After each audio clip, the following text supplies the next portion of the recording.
नमस्कार। प्रादेशिक समाचार के सुबह 7:30 बजे के बुलेटिन में आप सभी का स्वागत है। आपके साथ मैं हूं विनीत प्रकाश। आइए नजर डालते हैं सबसे पहले मुख्य समाचारों में। प्रधानमंत्री नरेंद्र मोदी ने सामाजिक कार्यों में असाधारण योगदान करने के लिए अनेक नागरिकों की सराहना की।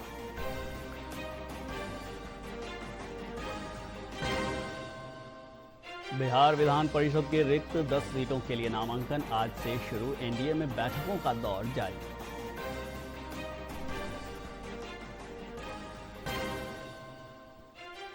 मंत्री संजय सिंह टाइगर ने कहा, बिहार बीमारू राज्य से विकासशील राज्य की श्रेणी में बढ़ रहा है।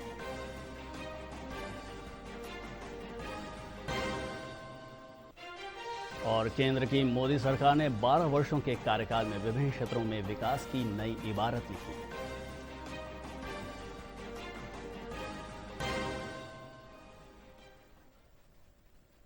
और अब खबरें विस्तार से।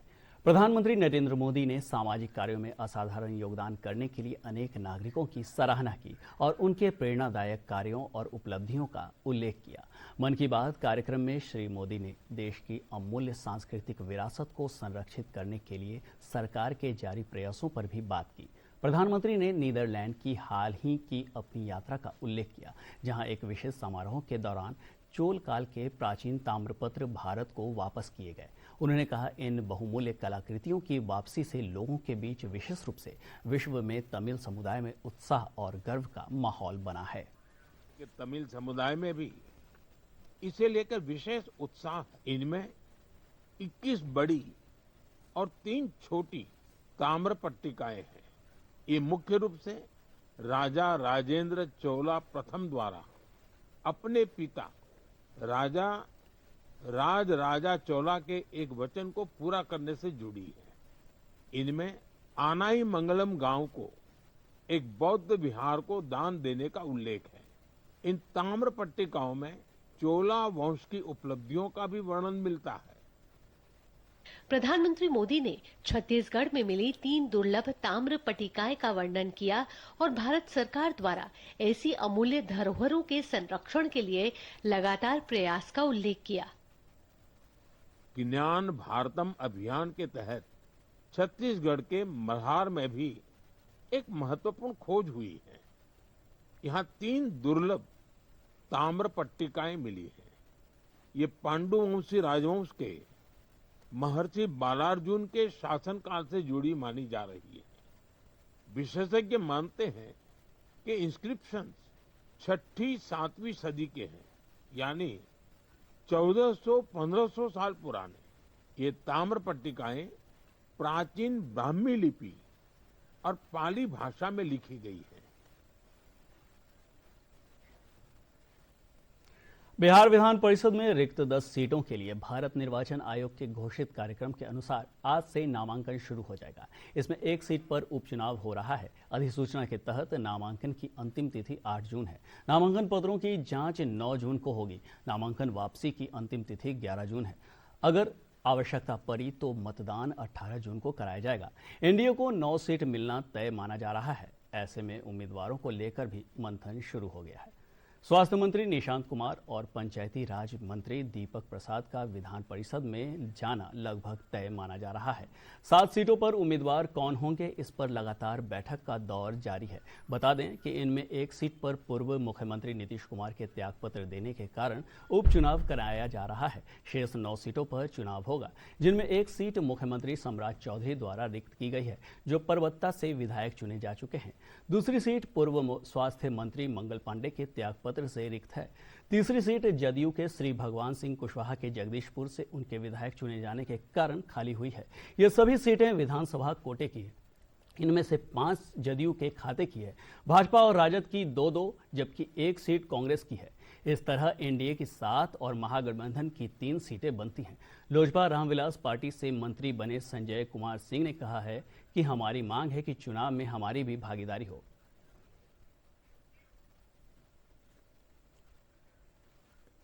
उच्च शिक्षा और विधि विभाग मंत्री संजय सिंह टाइगर ने कहा है कि बिहार तेजी से बदल रहा है। बक्सर में संवाददाताओं से बातचीत करते हुए उन्होंने कहा कि बिहार बीमारू राज्य से विकासशील राज्य की श्रेणी में तेजी से आगे बढ़ रहा है। बिहार बीमारू राज्य से विकासशील राज्यों की श्रेणी में अगर खड़ा है और केंद्र सरकार के सहयोग से मुख्यमंत्री जी के नेतृत्व में हम सब विकसित राज्यों की श्रेणी में खड़ा होने के लिए प्रयासरत हैं। जनशक्ति जनता दल के अध्यक्ष और पूर्व मुख्यमंत्री राबड़ी देवी के बेटे तेज प्रताप यादव ने राबड़ी आवास खाली किए जाने मामले को लेकर अपनी प्रतिक्रिया दी है। उन्होंने कहा कि राबड़ी आवास खाली किए जाने से पहले पूर्व मुख्यमंत्री नीतीश कुमार का आवास खाली किया जाना चाहिए।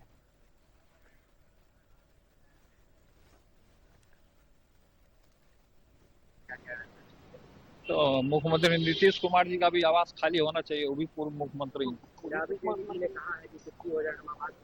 हाँ, तो काहे के लिए खाली करेंगे? मुख्यमंत्री जी जो पूर्व में है नीतीश कुमार जी, उनको सबसे पहले खाली कर देना चाहिए।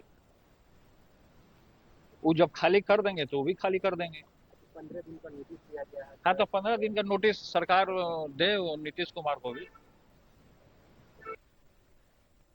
केंद्र की नरेंद्र मोदी सरकार अपने 12 वर्षों का कार्यकाल पूरा कर रही है। इन 12 वर्षों में सरकार ने राष्ट्र प्रथम की भावना के साथ कई बड़े नीतिगत और जन कल्याणकारी फैसले लिए हैं, जिनका उद्देश्य देश को विकास और आत्मनिर्भरता की दिशा में आगे बढ़ाना रहा है। देखिए रिपोर्ट।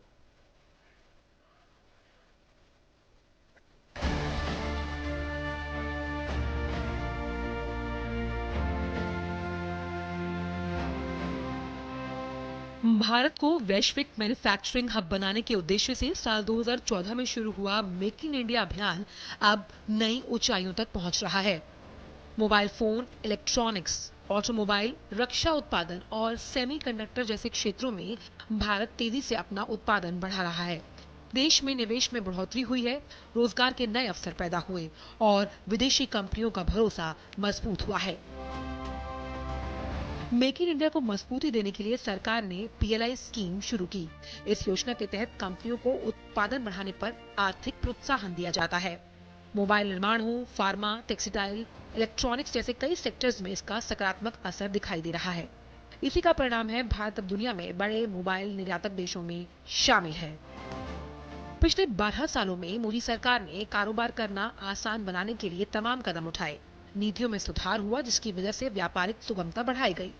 व्यापार को आसान बनाने के लिए कंपनीज एक्ट में कई प्रक्रियाओं को सरल बनाया गया, जिसकी वजह से कारोबारियों को कम कागजी कार्रवाई और तेज मंजूरी मिल पाई।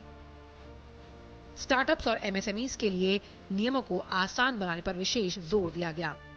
इन ठोस कदमों का परिणाम ये रहा कि भारत का कारोबारी इकोसिस्टम मजबूत हुआ और रजिस्टर्ड कंपनियों की संख्या में 27% का इजाफा हुआ है। देश की बैंकिंग व्यवस्था को मजबूत करने और फंसे हुए कर्ज की समस्या से निपटने के लिए लागू किया गया IBC यानी इंसॉल्वेंसी एंड बैंकरप्सी कोड। इस कानून ने कंपनियों के दिवालिया होने की प्रक्रिया को समयबद्ध बनाया तो बैंकों को बकाया वसूली में मदद मिली। IBC ने भारत की क्रेडिट संस्कृति को मजबूत किया, साथ ही साथ कंपनियों पर वित्तीय अनुशासन का दबाव भी बढ़ गया। कर व्यवस्था को सरल बनाने के लिए कई बड़े कदम उठाए गए।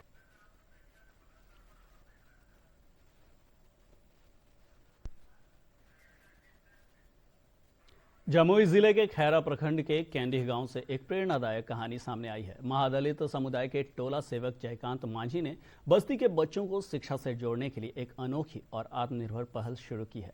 अपने निजी संसाधनों से वे रोज बच्चों को स्कूल पहुंचा रहे हैं, जिससे पूरे इलाके में शिक्षा के प्रति जागरूकता बढ़ी है। खास रिपोर्ट।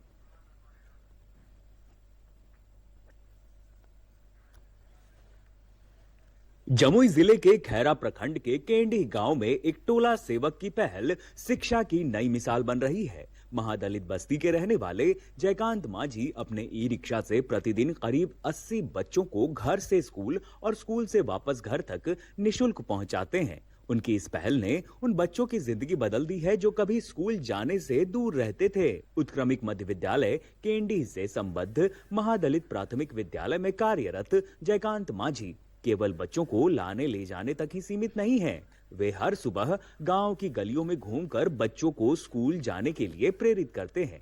कई छोटे बच्चों को खुद गोद में उठाकर ई रिक्शा में बैठाते हैं और विद्यालय तक पहुंचाते हैं। 35 बच्चा 40 बच्चा तक ही पहुंच पाते थे और बहुत से बच्चे हमारा यहीं पर छूट जाते थे। फिर बाद में बोलता था प्रभारी कि नहीं, ये जो आप ऐसा करें कि पहले आप जो है ना टाइम से नहीं पहुंचाते हैं, अब टाइम से बच्चा पहुंचा रहे हैं, बच्चा कम आ रहा है, तो आप सोचिए क्या जवाब देना है। तो हम अपने मन में सोच लिए कि नहीं, ऐसा नहीं होगा। अब हम ऐसा करेंगे कि हम पहले वो सेकेंड हैंड टोटो खरीदें, ये रिक्शा खरीदेंगे, तो उस पर हम 10 बच्चा जाएगा। 10 बच्चा जाएगा तो अपने मन में सोचे कि 10 बच्चा जाएगा ताकि हम 6 बार घूमते हैं तो 60 बच्चा होगा, 7 बार जाएंगे तो 70 बच्चा होगा, और 8 बार जाएंगे 80 बच्चा होगा। तो मेरा टोटल बच्चा यहाँ से मेरा महादलित का बच्चा तो स्कूल चला जाएगा। स्थानीय लोगों का कहना है कि पहले गांव के कई बच्चे नियमित रूप से स्कूल नहीं जाते थे, लेकिन जयकांत माझी के लगातार प्रयासों से स्थिति पूरी तरह बदल गई है। अब करीब 100 बच्चे नियमित रूप से विद्यालय पहुंच रहे हैं और शिक्षा के प्रति उनका रुझान भी बढ़ा है। बहुत अच्छा लग रहा है कि जयकांत भैया जो हैं वो बच्चों सबको टोटो से स्कूल लेके जा रहे हैं, क्योंकि इनके अंदर जो ये विचार है इससे बच्चे के प्रति शिक्षा और बढ़ेगा और समाज में बहुत सुधार होगा। विद्यालय प्रधान शिवेंदु कुमार के अनुसार समाज में बदलाव केवल सरकारी योजनाओं से नहीं आता, बल्कि कुछ लोग अपने समर्पण और प्रयासों से मिसाल कायम करते हैं। उन्होंने बताया कि पहले विद्यालय में बच्चों की उपस्थिति कम रहती थी, लेकिन जयकांत माझी की पहल से बच्चों की नियमित उपस्थिति सुनिश्चित हुई है और उनमें पढ़ाई के प्रति रुचि भी बढ़ी है। काम तो सराहनीय है और स्कूल को फायदा ये हो रहा है कि हम लोग जो चाह रहे थे कि कम से कम 75% बच्चे को उपस्थिति हो, तो ये जब ई रिक्शा से बच्चे को लाने लगे तो उपस्थिति बढ़ने लगा, जिससे हम लोग को भी उपस्थिति में सहयोग हो रहा है। जयकांत माझी के इस सराहनीय प्रयास की चर्चा अब जिले भर में हो रही है। स्थानीय सांसद अरुण भारती ने भी उन्हें सम्मानित कर उनके कार्य की प्रशंसा की है। देखिए, जयकांत माझी जी ने जो प्रयास शुरू किया है शिक्षा का अलग जगाने का और अपने गांव के बच्चों को और बच्चियों को शिक्षा के माध्यम से उनको आगे बढ़ाने का, ऐसे हर प्रयास का। और अब 3 मिनट में 10 खबरें।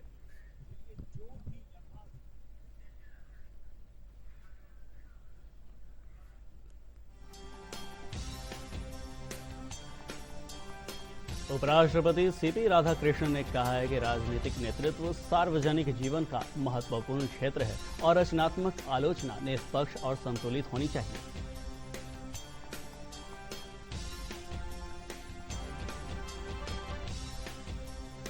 प्रधानमंत्री नरेंद्र मोदी आज नई दिल्ली में म्यांमार के राष्ट्रपति ऊ मिन आउंग लाइन के साथ द्विपक्षीय वार्ता करेंगे।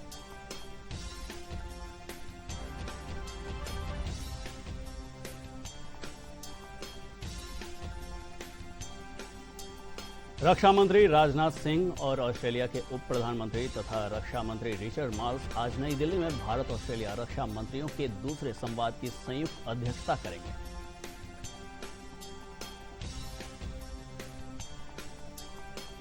केंद्रीय कृषि एवं किसान कल्याण मंत्री शिवराज सिंह चौहान आज मध्य प्रदेश के रायसेन जिले से खेत बचाओ अभियान का शुभारंभ करेंगे।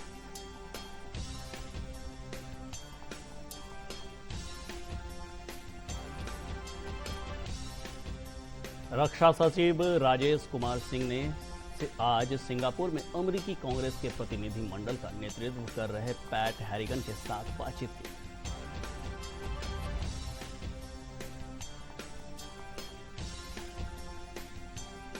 केंद्रीय माध्यमिक शिक्षा बोर्ड ने कहा है कि वह अपने सेवा प्रदाता के ऑनमार्क पोर्टल में पाई गई खामियों पर कड़ी निगरानी रख रहा है।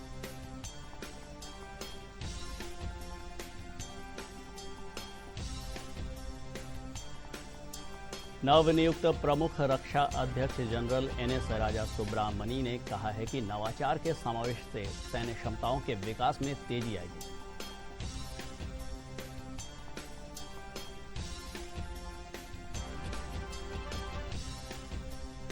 विज्ञान और प्रौद्योगिकी मंत्री जितेंद्र सिंह ने कहा है कि पिछले 12 वर्ष के तकनीकी बदलाव के दौरान भारत प्रौद्योगिकी लेने वाले के बजाय प्रौद्योगिकी का नेतृत्व करने वाला बनकर उभरा है।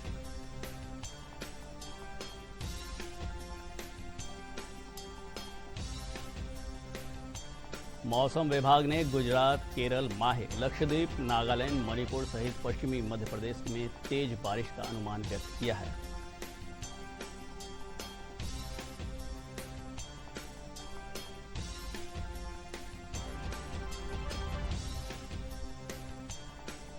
रॉयल चैलेंजर बेंगलुरु ने गुजरात टाइटंस को 5 विकेट से हराकर लगातार दूसरा आईपीएल खिताब जीत लिया है।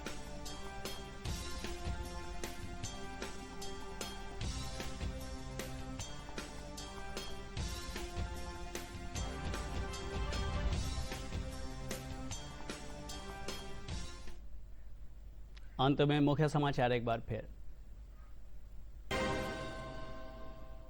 प्रधानमंत्री नरेंद्र मोदी ने सामाजिक कार्यों में असाधारण योगदान करने के लिए अनेक नागरिकों की सराहना की।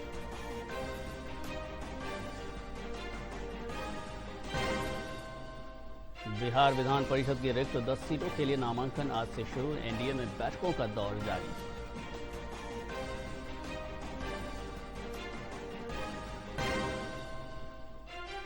मंत्री संजय सिंह टाइगर ने कहा, बिहार बीमारू राज्य से विकासशील राज्य की श्रेणी में बढ़ रहा है।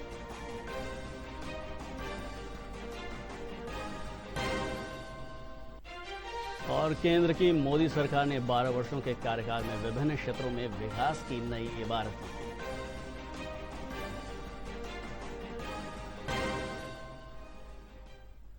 इसके साथ ही प्रादेशिक समाचारों का यह बुलेटिन समाप्त हुआ। नमस्कार।